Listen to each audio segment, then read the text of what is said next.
fuck. Girlie gon' fuck me like I'm dumb. She only love me for my car. I swear she gonna leave. Alright, so it's a different day, and of course it has to rain on the only time I have that I could do this.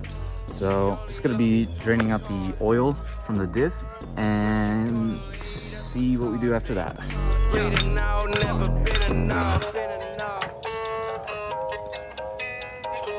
Bleeding out, I ain't never been enough.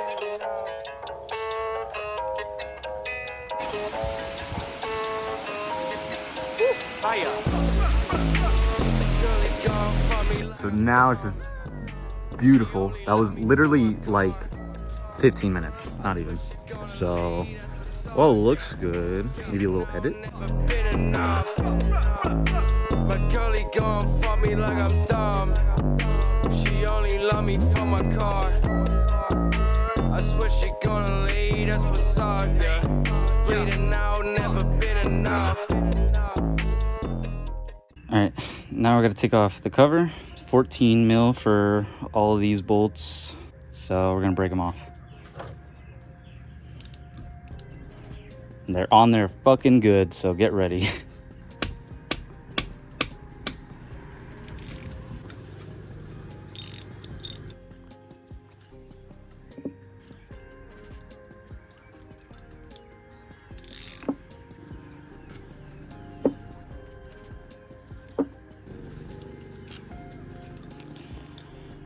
All right, we're gonna pry this cover off and see how bad it looks inside, because I'm really not ready for this. Well, it's off and it smells horrible.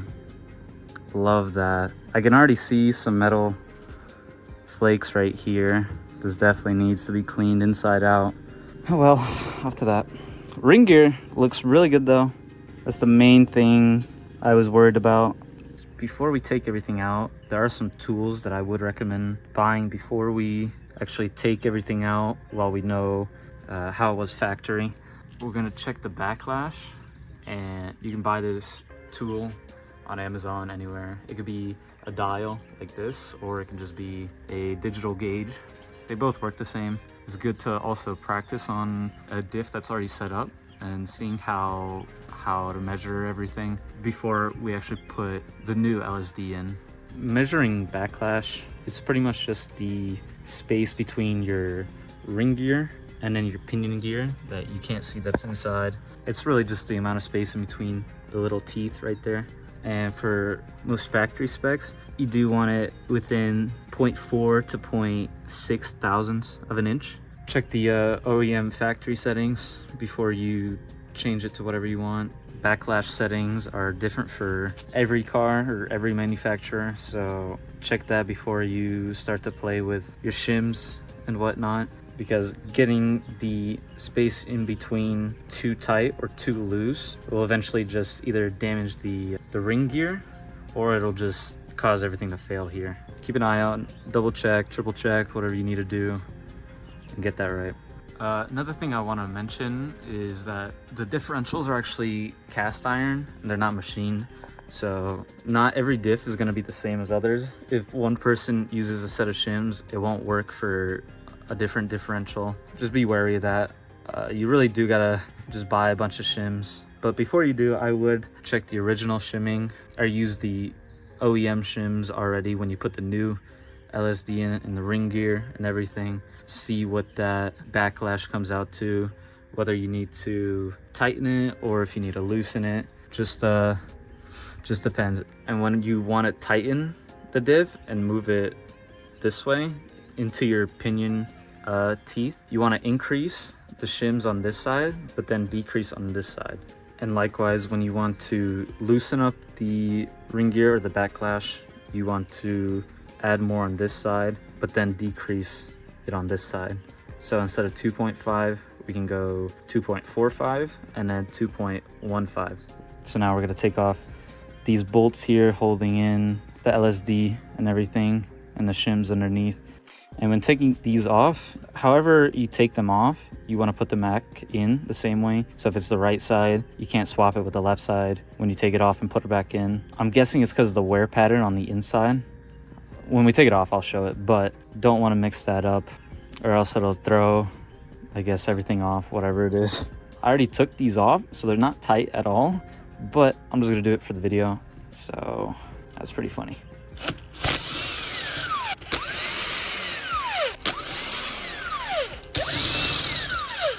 All right, now that we took off the little holders, I placed them over here. I also put gear marking compound on the very top of it. You can't really see it on video, but I mean, you can kind of see it there. Nah. That's just to remind me which side's the top, and then of course the other side is gonna be the bottom. And now we're gonna get the stub axles out. I'm gonna use some wood. Hopefully that'll kick it out. I'm sure like a little chisel will probably help as well. I may do that, but we'll see how this works first.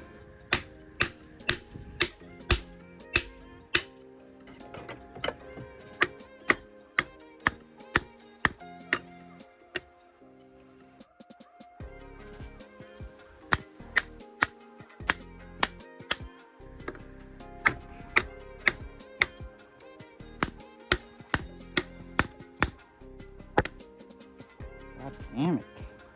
It took a lot longer than I thought it would, but we got both stub axles off. One of them really got stuck on there, so I just kept hammering away. Now that we have everything out, we can see with the VLSD that one stub axle is longer than the other. That's only on VLSDs. Open diffs, they should be 2 of the short stub axles. Now we're gonna be taking out the housing, or whatever you wanna call this. I don't know, the actual VLSD. We're just gonna stick it in this little hole. That is what she said. I'm gonna hammer out that way, so this bottom part comes out towards me, and that should kick it out a little bit. Yeah, it's coming out super easy now. Before we take it out, we're gonna do the same thing. Whatever shims were on the right side, we're gonna neatly put to our other parts over here, so we know which side goes on which, just so we can get a rough idea when we do the backlash, just so we know how OEM shims are gonna look in this casing. And now should pretty, yeah, look at that, so fucking easy. Although, where am I gonna put this? We'll just put it down here, why not? We'll just put it down there, yeah. So I'll grab sleeve on this side, and we're gonna put this on the right, just so we don't forget. And then the sleeve and the other shim. Oh, come on, motherfucker. Cool. I'm gonna put that with our other ones. Now we can take everything out. I won't be needing this anymore. Cool. Now this was the pinion gear I was talking about. We're gonna be cleaning this bitch inside out. All right, now that we got everything out, cleaned out with brake cleaner and everything, we're gonna smack out these bushings. I got polyurethane from Z1. I got their bushings. Yeah, I'm just gonna clean it, paint it. We'll see how it looks after. Paint's almost done. One thing I learned is that I suck at painting and spray painting, but it's okay. I honestly, I did this on purpose because I knew I was gonna suck. Wanted to practice how spray painting is, and you know, it probably won't look that bad, so it'll be fine. You, the other guy, she tells you not to worry about.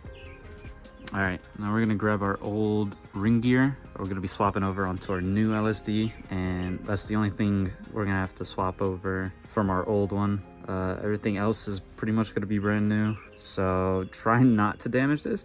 I've already messed up. I've taken some of these out, but I've rounded these bolts off, so I'm probably just gonna order new bolts. So don't be dumb like me.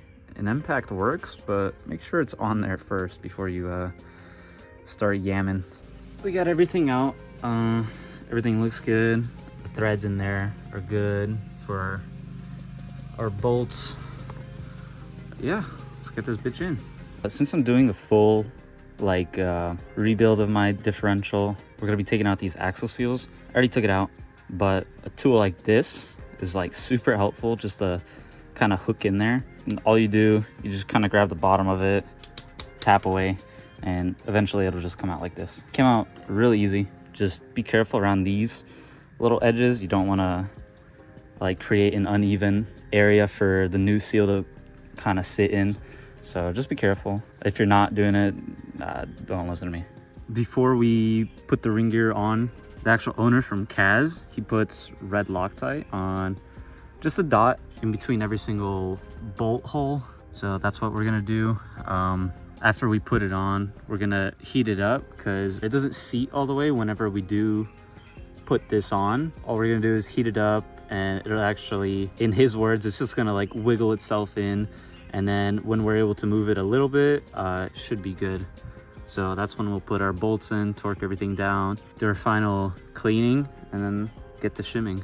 Another thing, when I start heating this up, it's probably better if you use a torch just to make it go faster, but all I have is a heat gun right now.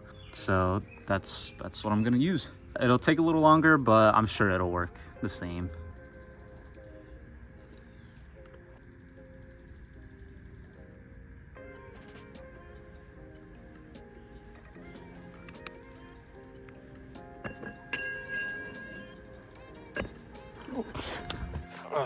God damn. Before you start seating the actual LSD onto the ring gear, I would put some bricks or something under, just so you can have some to hammer onto, or whenever you heat it, it'll be on like something stable, so you don't have to worry about it moving around a bunch unless you're doing that. So I got some bricks, and then I just put napkins. They're not napkins. What the hell, napkins? No, I put some rags under it so it wouldn't get damaged from the actual bricks. Yeah, you really don't want to mess up these ring gears.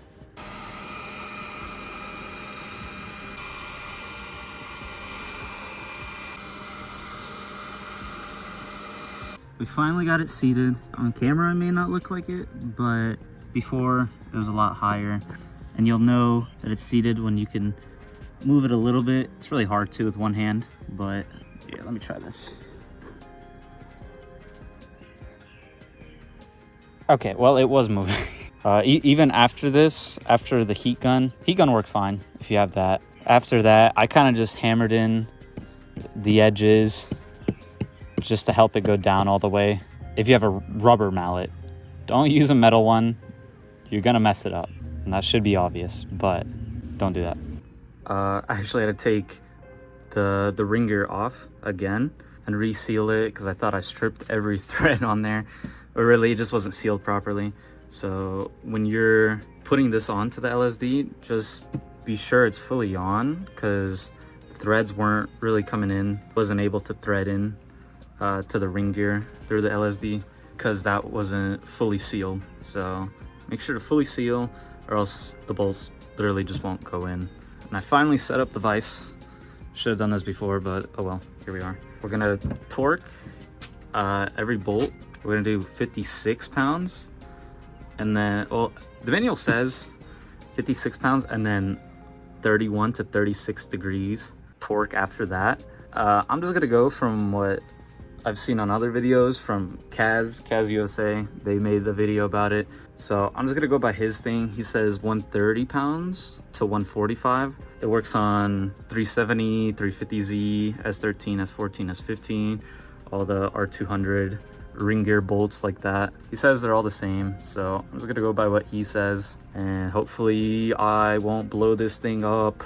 All right, one thing I forgot to mention, when you're putting in the bolts, make sure I use red Loctite, but I think you're supposed to use blue. I don't want it to come out, so we're just gonna put red Loctite. I think it's time for us to put this in the pumpkin and check the backlash, and hopefully we get it the first time, so I don't need to do this a million times. Now that we got our backlash tool set up, I used the shims that already came with the diff, so we're gonna try those out just to see how it is. I just put it the same way it came out of, so left side, put it back in the left, right side, put it back in the right. So now we're gonna check the backlash, and we're looking at like 11 thousandths of an inch. So it's in spec for 350Zs, or the R200 diffs. So the factory specifications for these diffs are 10 thousandths of an inch to 15 thousandths of an inch. So I am in spec. Okay, now that we got the backlash set to within factory spec, we want to next check our contact patch for our ring gear to our pinion gear. We don't want it too high, too low, and everything, so that's why the paint is important. But me being me, since I bought some cheap trash gear marking compound, I really can't see shit. So all I did was I got some grease, and then I got the blue marking compound that I got with it. But if you search up on Amazon, AC Delco, that gear marking compound, the like dirty yellow, that one's probably your best bet. I've seen other people use it. Looks really good. The wait time for me is like 2 weeks, and honestly I'm not gonna wait for that. I'm gonna use this and just look at the pattern. From what it looks to me, the patterns look pretty good. If anything, I would want it a little bit lower, but I really don't think you actually need it lower, looking at it again. Other than that, everything looks pretty good, so we can pretty much get this thing filled up with oil and get it sealed up, and we're ready to go, I think. I'm honestly really happy that everything looks good. Usually you have to get a bunch of different shims if your old ones don't really work with the aftermarket LSD, but I guess KAAZ, or either I got lucky or KAAZ did a really good job with their machine work for the LSD, and I'm fucking hyped. We opened up the diff oil. Man, that thing smells like ass. But here we go. Here's to everything being good.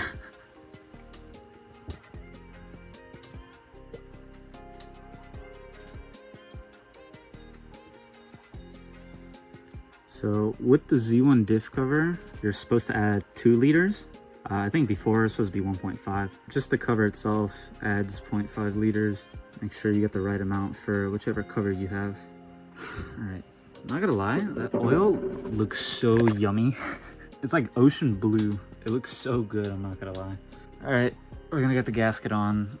Now that we got everything sealed up, we put our stub axles in, we got our new bushings in. Everything looks really good. The only thing I was a little weird about is these aren't like fully in, but they're in. And I'm kind of just lining it up with the speed sensor right there. I think it's fine. When you put this in, it's kind of a bitch to put in. So I'd put it in a freezer, and then when you take it out, try to get it in there as soon as you can. But she's ready to go in.